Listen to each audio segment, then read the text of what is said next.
Now it's your turn to practice multiplying conjugates together to see what happens. If you've not already completed this example in your lecture notes, please stop the video and do so now, and then return to the video to check your work. In part A, we want to multiply 7t to the third minus 6 times 7t to the third plus 6. Immediately when we look at this, you should recognize these two binomials are the same, except for the sign between the terms. One has addition, one has subtraction. That should be an immediate signal that we'll be able to use the product of conjugates as a shortcut to multiply this out. The general pattern that we're working with for this shortcut is that a plus b times a minus b is going to be equal to a squared minus b squared.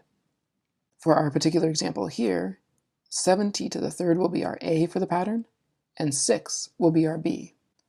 So when we multiply this using the shortcut, we're going to end up with the first term, 7t to the third in parentheses squared, minus the second term, 6 in parentheses squared. 7t to the third quantity squared becomes 7 squared, or 49, times t to the third squared, which is t to the sixth, minus 6 squared is 36. This gives us a final answer of 49 t to the sixth minus 36.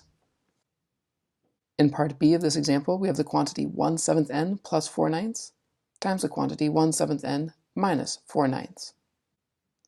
Again, this is another situation where we have an a plus b times an a minus b.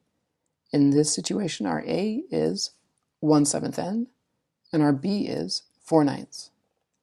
So when I multiply these together, I can jump straight to the answer of the first term, 1/7 n squared, minus the second term, 4/9 quantity squared. Squaring 1/7 n means I need to square both the 1/7 and the n. That'll give me 1 over 49 n squared, minus 4 over 9 squared. I need to square both the 4 and the 9. That gives me 16 over 81. So our final answer is 1/49 n squared minus 16 over 81.